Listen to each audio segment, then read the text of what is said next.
What is going on, you guys? So today's video, I'm going to show you all the weird stuff about my Aston Martin DB9, all the crazy weird features this car has.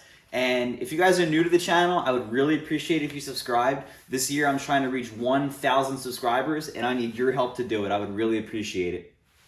So anyway, I got this car about a month ago. You can see the video right here. I flew to Texas, stopped in Nashville on the way home, visited some friends, drove it home. No issues whatsoever. It took about 2,000 miles to do that. So long story short, I guess you could say I'm learning the ins and outs of this car pretty well. And not only that, but I got acquainted with it pretty quickly. So far, I love the car. I haven't really had any issues with it of any kind. Nothing I didn't know about when I bought it, that is. But yeah, it's been a really good car, and today you're gonna see it.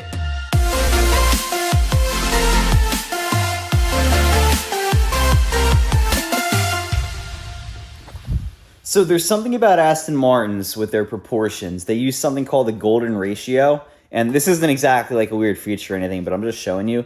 These cars don't exactly photograph correctly. Let me show you a little bit what I mean here. So on camera, this car looks kind of like bubbly, I guess, especially toward the driver window. And it's honestly not really a good representation of how this car looks. In person, this is a much more sleek car. Here, I got it on the wide angle lens. This is a little bit better of a representation of how the car actually looks. It's a really long car. It's wide, it's low. I'm not a very tall guy, but right here is where the car is on me. It's stock ride height and everything. It's just a really low car, and honestly, it's a blast looking at it. So if you notice this key, normally when you have keys in your hand, you're gonna walk up to your car, grab them out of your pocket, and your keys are gonna be like this, because chances are you have a bunch of other keys. And you're gonna point the fob at the car and you're gonna unlock it, but it's upside down. And that might seem like a weird thing, but the reason they did this is because this is actually a Volvo key. You can't really see it on mine, but right around there is where the Volvo logo is. And they just kind of leathered over it.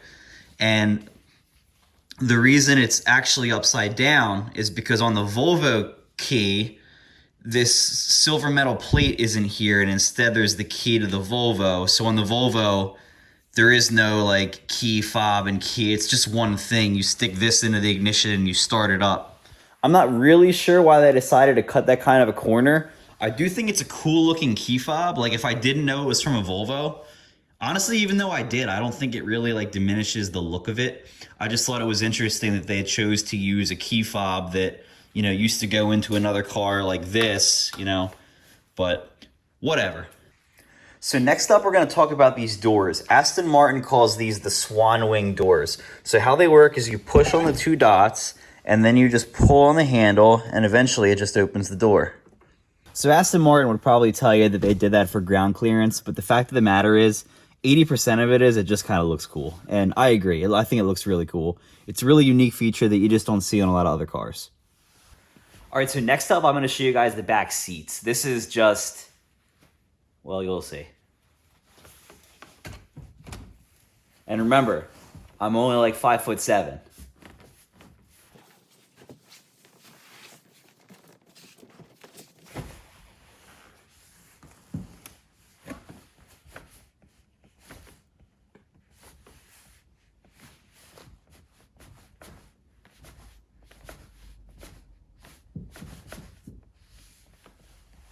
So if you push the driver's seat up forward, my toes are no longer crushed, which is really nice. All right, the driver's seat is now in the furthest forward position. Now I got it to lock. So as you guys could probably imagine, the majority of the quirks of an English car are in the interior. Either that or under the hood or something.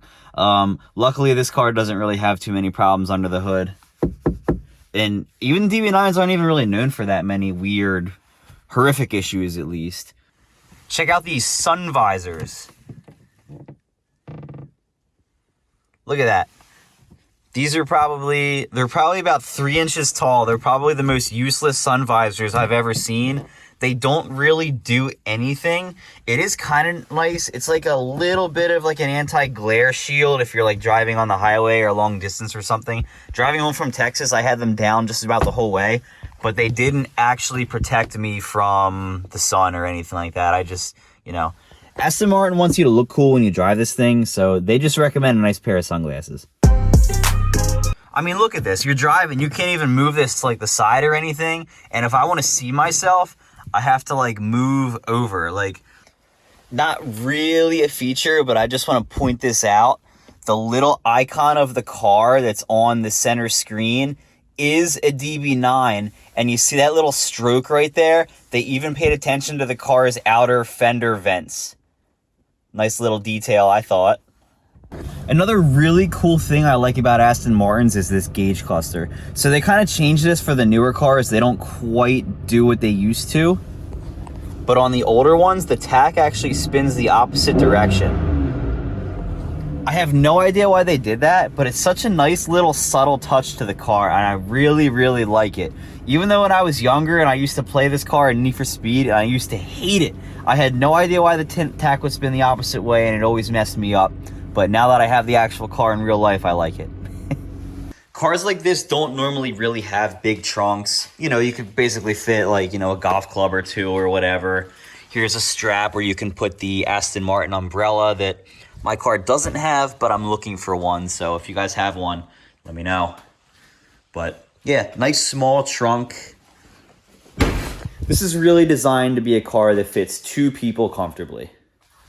So honestly, guys, I really like this car. I'm really glad I bought it. One of the coolest features, not even close compared to, you know, like just a normal car, is the fact that they make so few of these. And I'm not talking about the fact that you never really see them on the road, but manufacturers that don't make that many cars get to take some pretty cool risks with the way the cars look, the way the cars function, the way that some of the interior pieces look.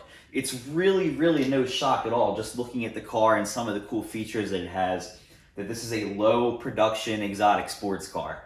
And to me, that will always be the coolest thing about owning any Aston Martin.